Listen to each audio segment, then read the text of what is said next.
오늘 주신 하나님의 말씀은 요한복음 13장 12절에서 30절까지 말씀입니다.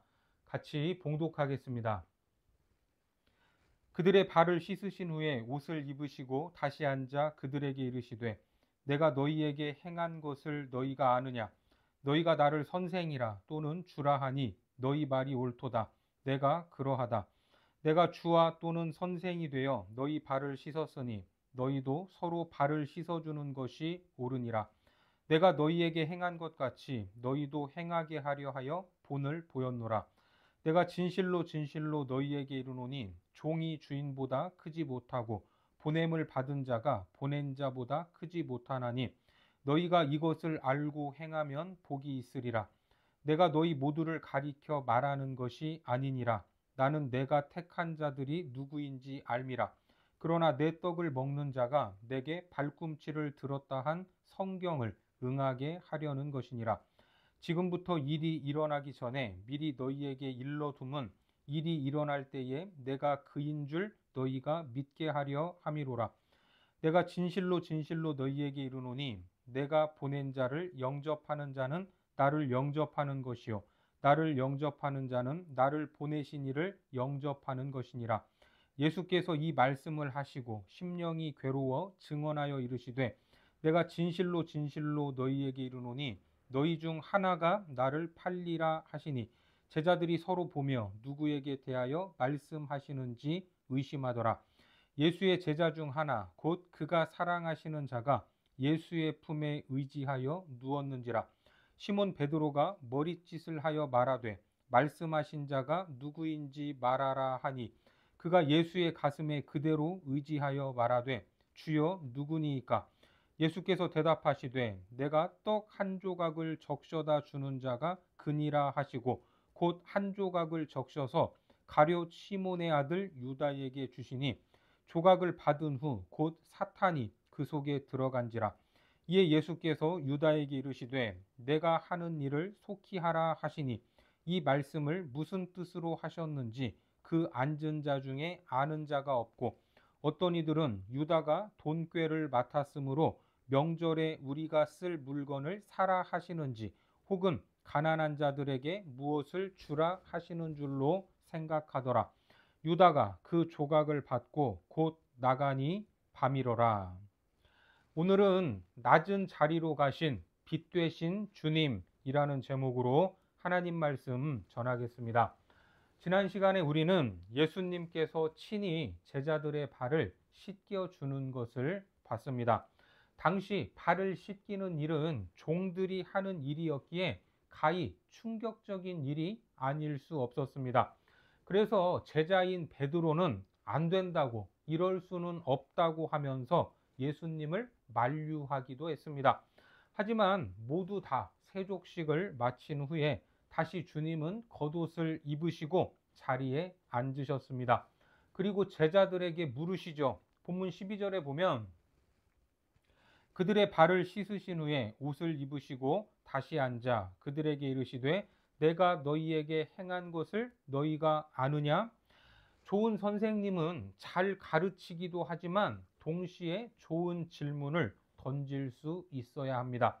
왜냐하면 질문이 있어야 답도 있기 때문입니다. 여러분들은 자녀들이 학교에 다녀왔을 때 무엇이 가장 궁금합니까? 오늘 밥은 뭐가 나왔는지, 선생님 말씀을 잘 들었는지, 이런저런 것들이 궁금하실 텐데, 유대인들 부모는 자녀들이 학교에 다녀오면 선생님께 무슨 질문을 했는가, 이것을 궁금해 한다고 합니다. 그렇게 질문을 던져야 더 깊은 학문의 세계로 들어갈 수 있고 그 지식이 내 것이 될 수 있기 때문입니다. 모두가 학창 시절을 보내셔서 아시겠지만 시험을 보는 이유, 그 목적은 어떤 개인적인 차원에서 보면 내가 아는 것과 모르는 것이 무엇인지를 분별하는 과정이 될 수 있습니다. 그래서 시험을 본 후에 틀린 문제 위주로 오답 노트를 만들고 왜 틀렸는지를 알아야 다음에는 틀리지 않는 겁니다. 지금 제자들은 주님이 발을 씻긴 이유에 대해서 압니까 모릅니까? 모르고 있습니다. 거부했던 베드로에게만 내가 발을 씻기지 않으면 너와 상관이 없다. 이 말씀만 하셨을 뿐입니다. 그렇죠? 그런 의미에서 예수님은 아주 좋은 질문을 던지신 겁니다. 내가 너희에게 행한 것을 너희가 아느냐? 계속해서 본문 13절과 14절에 보면 너희가 나를 선생이라 또는 주라 하니 너희 말이 옳도다. 내가 그러하다. 내가 주와 또는 선생이 되어 너희 발을 씻었으니 너희도 서로 발을 씻어주는 것이 옳으니라. 선생님이든 주님이든 모두 다 존경의 대상을 의미하는 말입니다. 하지만 이 외에는 구원자도 있고 대속자도 있고 다양하게 주님을 향해 지칭할 수 있습니다. 특히 오르니라의 헬라어는 오페일로라는 단어로 빚지다라는 말입니다. 그래서 다른 번역에 보면 너희들은 발을 씻어줘야만 한다. 그러니까 주님이 우리의 발을 닦아주신 것은 빚을 진 것으로 우리는 빚진 자들이 되는 겁니다. 그러니까 우리도 그렇게 하는 것이 당연하다라는 말이죠. 하지만 물리적으로 다른 사람의 발을 씻어줄 수는 닦아줄 수는 없습니다. 그렇죠? 그러니까 발을 닦아준다라는 이 말씀을 우리는 다양하게 적용할 수 있어야 합니다. 높은 사람과 낮은 사람이 있으면 항상 높은 사람은 섬김을 받아야 하고 낮은 사람은 늘 굽신거려야 합니다. 어떤 인간 사회 안에 계급이 존재하지 않습니까? 그런데 예수님께서 이것을 뒤집으셨습니다. 대접받는 일에 익숙하지만 말고 오히려 대접하고 섬기기 위해 주님께서 오신 겁니다. 무의식적으로 누가 높은가 이거를 무의식적으로 우리는 견주며 서로 눈치를 보며 살고 있지 않습니까? 그러지 말고 스스로 낮은 자리에서 섬기는 사람이 되라는 말입니다. 이것이 바로 발을 닦아주는 것입니다. 이렇게 우리가 빚을 졌다는 것을 알고 빚진 자의 마음으로 살아가는 것, 그것이 주님께서 우리에게 가르쳐 주신 겁니다. 그렇게 살게 하시려고 주님이 본을 보이셨다라고 말합니다. 15절에 보면 내가 너희에게 행한 것 같이 너희도 행하게 하려 하여 본을 보였노라. 사실 가르치는 자는 말로만 가르칠 수 없습니다. 그래서 가르치는 사람은 곧 가리키는 사람이 되어야 합니다. 가르침에 맞는 삶이 무엇인지 가리켜야 합니다.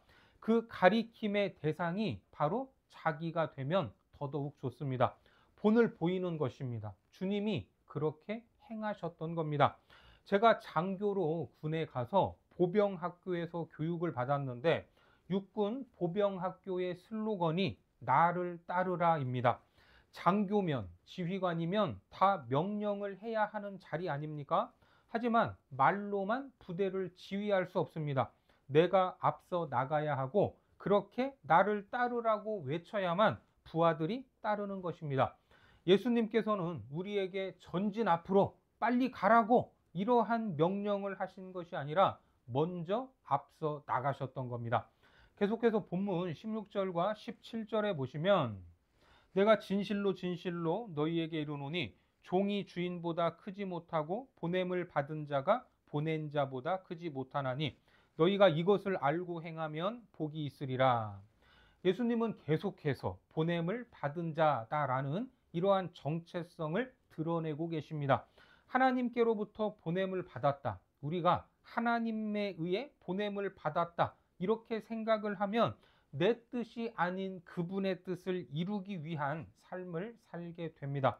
주님이 우리를 보내시는 삶의 방향, 그곳이 어디입니까? 오늘 본문의 시선으로 보자면 섬김의 삶이다라는 것을 우리는 알아야 합니다. 예수 그리스도는 하늘 보좌를 버리시고 낮은 곳으로 내려오셨습니다. 가장 낮은 곳으로, 더 낮은 곳으로 내려가셨습니다. 그렇게 내려가셨지만 종국에는 하나님께서 주님을 높여주셨습니다. 빌립보서 2장에 보니까 사람의 모양으로 나타나사 자기를 낮추시고 죽기까지 복종하셨으니 곧 십자가의 죽으심이라. 이러므로 하나님이 그를 지극히 높여 모든 이름 위에 뛰어난 이름을 주사. 그러니까 낮은 곳으로 내려갈수록 더 높아지는 겁니다. 깊이를 뒤집으면 그것이 무엇이 됩니까? 높이가 되지 않습니까? 그래서 우리의 소망이 하늘에 있다면 우리는 이 땅에서 더 낮은 곳으로 내려가야 합니다. 아픔의 자리, 절망의 자리, 섬김의 자리로 내려가는 것이 영성 있는 삶입니다. 마태복음 23장 11절과 12절에 너희 중에 큰 자는 너희를 섬기는 자가 되어야 하리라. 누구든지 자기를 높이는 자는 낮아지고 누구든지 자기를 낮추는 자는 높아지리라. 어떻습니까? 예수님께서도 분명하게 약속하고 계십니다. 그러니까 사람들이 고통의 자리는 쳐다보지 않고 다른 사람의 추앙을 받는 높은 곳을 바라보는 것은 예수님을 따르는 삶이라고 말할 수 없는 것입니다. 세상적인 기준으로는 어리석은 것이고 말도 안 될지 모르지만 이것이 바로 우리가 가진 믿음의 신비, 신앙의 삶이라는 것을 믿으시기 바랍니다. 그런데 이 대목에서 예수님은 뜨끔한 말씀을 하시죠. 18절에 보니까 내가 너희 모두를 가리켜 말하는 것이 아니니라. 나는 내가 택한 자들이 누구인지 알미라.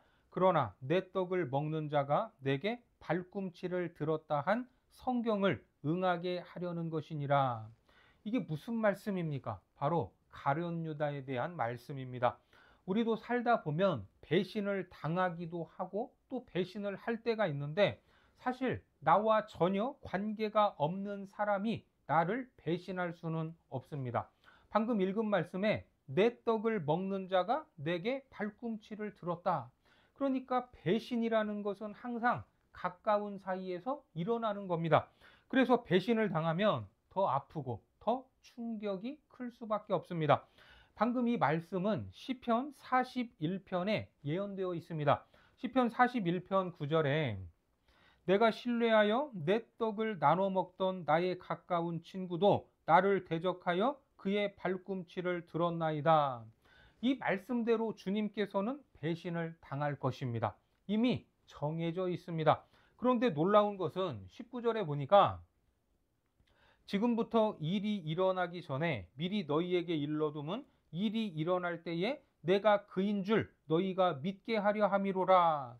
내가 그다. 에고 에이미라는 말이죠. 요한복음에서 계속되는 메시아적 선언입니다. 나를 배신하는 일이 일어나는 것을 지금 말하는 이유가 뭐냐? 그때에 비로소 깨닫게 된다는 겁니다. 그게 뭡니까? 맞다. 그때 주님이 하신 말씀이 이거였구나. 그렇게 예수님이 구원자라는 사실을 드러내기 위한 것이다 라는 말입니다. 유다의 배신은 뼈아픈 일이지만 그 배신이 예수님이 누구신지를 드러내는 도구가 될 것입니다. 그리고 또 말씀하시죠. 20절에 보니까 내가 진실로 진실로 너희에게 이르노니 내가 보낸 자를 영접하는 자는 나를 영접하는 것이요 나를 영접하는 자는 나를 보내신 이를 영접하는 것이니라. 반복되는 이야기 같지만 하나님과 예수 그리스도가 연합되었던 것처럼 이제 예수님이 보내신 우리들의 삶이 서로 연결되어 연결고리를 만들었다라는 말입니다. 그러니까 결국 너희를 받아들이는 자는 나를 받아들이는 것이고 나를 받아들이는 자는 하나님을 받아들인 것이 됩니다. 이처럼 우리의 운명이 다 연결되어 있기 때문에 우리는 혼자 있어도 결코 혼자가 아닙니다. 에베소서 2장 21절과 22절에서도 그의 안에서 건물마다 서로 연결하여 주 안에서 성전이 되어가고 너희도 성령 안에서 하나님이 거하실 처소가 되기 위하여 그리스도 예수 안에서 함께 지어져 가느니라. 우리가 하나님의 은혜 아래서 단단하게 결속되어 지어져 가고 있음을 믿으시기 바랍니다. 가룟 유다의 배신을 알고 계셨지만 그것을 현실로 마주하는 것이 결코 기쁘지는 않은 일입니다. 그래서 예수님이 뭐라고 하십니까? 괴롭다고 하십니다. 21절과 22절에 예수께서 이 말씀을 하시고 심령이 괴로워 증언하여 이르시되 내가 진실로 진실로 너희에게 이르노니 너희 중 하나가 나를 팔리라 하시니 제자들이 서로 보며 누구에게 대하여 말씀하시는지 의심하더라. 이 말씀에 제자들은 서로 도대체 누구를 말씀하시는 거야? 이렇게 궁금해합니다. 여기서 의심하다라는 이 단어는 당혹스러움을 표현하고 있습니다. 누가 배신을 한다는 거야? 그것이 가능해? 제자들은 여전히 유다가 그럴 것이라고는 생각하지도 못하는 것입니다. 그런데 예수님의 제자 중 하나가 예수님의 품에 의지하여 누웠다라고 말하죠. 23절에 보니까 예수의 제자 중 하나 곧 그가 사랑하시는 자가 예수의 품에 의지하여 누웠는지라. 자, 이 말씀을 문자적으로만 보면 완전히 들어 누운 것처럼 생각되지만 그렇게까지는 되지 않습니다. 전에도 한번 우리가 유대의 식사 풍경을 그림으로 봤죠. 다시 한번 보겠습니다. 자, 요즘은 우리도 서구화되어서 식탁을 많이 사용하고 있지만 땅바닥에 상을 펴고 밥을 먹을 때 양반다리로 오래 앉아 있으면 굉장히 힘이 듭니다. 발에 피가 통하지 않아서 저리기도 하고 앉은 상태에서 일어설 때 힘들지 않습니까? 저 같은 경우는 다리가 짧아서 더 힘이 듭니다. 그래서 그림에 보는 것처럼 이렇게 비스듬히 기대서 식사를 했던 겁니다. 거기서 예수님 가까이에 있던 제자가, 그러니까 예수님의 사랑받던 제자를 향해 베드로가 눈짓을 하는 겁니다. 야, 한번 알아봐. 자, 그렇게 눈짓을 하는 겁니다. 24절과 25절에 시몬 베드로가 머리짓을 하여 말하되 말씀하신 자가 누구인지 말하라 하니 그가 예수의 가슴에 그대로 의지하여 말하되 주여 누구니까? 주께 사랑받는 제자, 이 제자는 누굽니까? 모두 다가 사도 요한으로 추정을 하고 있습니다. 하지만 명확하게 요한이다 이렇게는 말하지 않습니다. 자, 그 사랑받는 자가 묻죠. 주님, 그게 누굽니까? 누가 배반을 한다는 말입니까? 그러자 주님이 대답을 하시죠. 26절과 27절에 예수께서 대답하시되 내가 떡 한 조각을 적셔다 주는 자가 그니라 하시고 곧 한 조각을 적셔서 가룟 시몬의 아들 유다에게 주시니 조각을 받은 후 곧 사탄이 그 속에 들어간지라. 이에 예수께서 유다에게 이르시되 내가 하는 일을 속히 하라 하시니 그걸 누가 받았습니까? 유다가 받았습니다. 그런데 그때 사탄이 그의 속에 들어갔다라고 말합니다. 이처럼 유다에게 사탄까지 들어가서 당신을 배반할 것임을 확실하게 알았다면 이제 증거가 명확하다면 어떻게 하면 좋겠습니까? 쫓아내야 되는 것 아닙니까? 아니면 결박을 해서 어디에 가지 못하게, 어디에 신고하지 못하게 가둬야 하지 않겠습니까? 그런데 주님께서는 그렇게 하지 않으셨습니다. 우리 속담에 미운 놈 떡 하나 더 준다라는 말처럼 유다에게 떡을 떼어 주셨습니다. 하지만 가룟 유다의 발도 닦아주신 주님은 끝까지 식사를 함께 하십니다. 그리고 주님이 말하죠. 예수께서 유다에게 이르시되 내가 하는 일을 속히 하라. 사탄이 들어간 유다의 행동을 만류하지 않으시고 오히려 어떻게 하라고요? 속히 하라고 재촉하고 있습니다. 주님은 그렇게 그 일들, 지금 이 일어나고 있는 일이 씁쓸하기는 하지만은 이 일을 통해 결국 예수 그리스도의 소명이 완료된다는 것을 사람들이 보게 될 것이다 라는 것을 알기 때문에 아주 명료한 의식 속에서 지금 이 일을 하고 계셨던 겁니다. 그런데 안타깝게도 이 말씀을 무슨 뜻으로 하셨는지 그 앉은 제자들 중에 아는 사람이 있었습니까? 없었습니까? 한 사람도 없었습니다. 자, 28절과 29절에 이 말씀을 무슨 뜻으로 하셨는지 그 앉은 자 중에 아는 자가 없고 어떤 이들은 유다가 돈꾀를 맡았으므로 명절에 우리가 쓸 물건을 사라 하시는지 혹은 가난한 자들에게 무엇을 주라 하시는 줄로 생각하더라. 어떻습니까? 정말 답답합니다. 제자들은 예수님의 괴로움을 알아차리지 못했습니다. 그 마음이 어떤지, 무슨 말을 하고 계신지 지금 식사 자리에서 먹을 것만 먹고 있었던 것 같습니다. 그런데 우리 역시 주님의 마음을 잘 알고 있는지 생각해 봐야 합니다.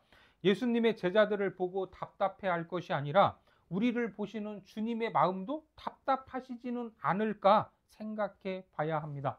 우리는 주님이 바라보고 있는 것을 바라보고 있습니까? 주님이 원하는 것을 행하고 있습니까? 주님의 마음을 시원케 하고 있습니까? 우리는 과연 그런 삶을 살고 있습니까? 우리는 스스로 예수를 잘 믿는다고 여깁니다. 그렇죠? 그러면서 제자들을 우습게 보고 왜 저럴까? 제자가 뭐 저래? 이런 생각을 할 수도 있지만 제자들의 모습이 곧 나의 모습인 것입니다. 우리도 제자들처럼 그러고 있지 않습니까? 주님의 마음도 모르고 주님이 무슨 말씀을 하시는지도 못 알아들을 때가 많습니다. 찬양의 가사처럼 아버지 당신의 마음이 있는 곳에 나의 마음이 있기를 원해요. 나의 마음이 아버지의 마음을 알아. 그렇습니다. 우리의 마음이 바로 아버지의 마음이 있는 거기에 있어야 합니다. 그렇게 주님은 가룟 유다의 발을 씻기시고 기다려주시며 떡을 떼주시며 돌이키기를 원하셨지만 유다는 어떻게 했습니까? 30절에 보니까 유다가 그 조각을 받고 곧 나가니 밤이러라. 유다는 밤, 어둠 속으로 들어갔습니다. 영적으로 보면 빛이 없는 곳으로 간 것입니다. 예수 그리스도의 곁을 떠나면 빛이신 그분과 거리를 두면 우리의 심령에 하늘의 빛이 들어올 수 없습니다. 그러면 그 인생은 캄캄한 어둠, 밤일 수밖에 없죠. 그렇습니다. 우리 중에 밤에서 인생을 살고 있다면 이제는 빛으로 오신 주님과 대면하여 서야 합니다. 내 어둠을 뒤로하고 빛이신 주님을 바라보기 시작할 때에 우리 안에 있는 어둠이 사라지게 될 것입니다. 오늘도 우리 안에 계신 빛을 따라 낮은 곳으로 임하고 여전히 어둠 속에 있는 인생들을 향하여 그 빛을 비추는 복된 삶이 되시기를 주님의 이름으로 축원합니다. 기도하겠습니다. 하나님, 우리를 끝까지 사랑하시고 기회를 주시는 주님 안에 거하기 원합니다. 그 주님이 계셨던 겸손의 자리, 낮은 자리, 섬김의 자리를 기억하게 하시고 우리의 삶에서도 주님이 머무셨던 자리에 머물게 하옵소서. 그리하여 빛 되신 주님과 함께 동행하며 어둠 가운데 있는 영혼들을 향하여 빛을 비추는 복된 삶으로 인도하여 주옵소서. 예수님의 이름으로 기도드립니다. 아멘.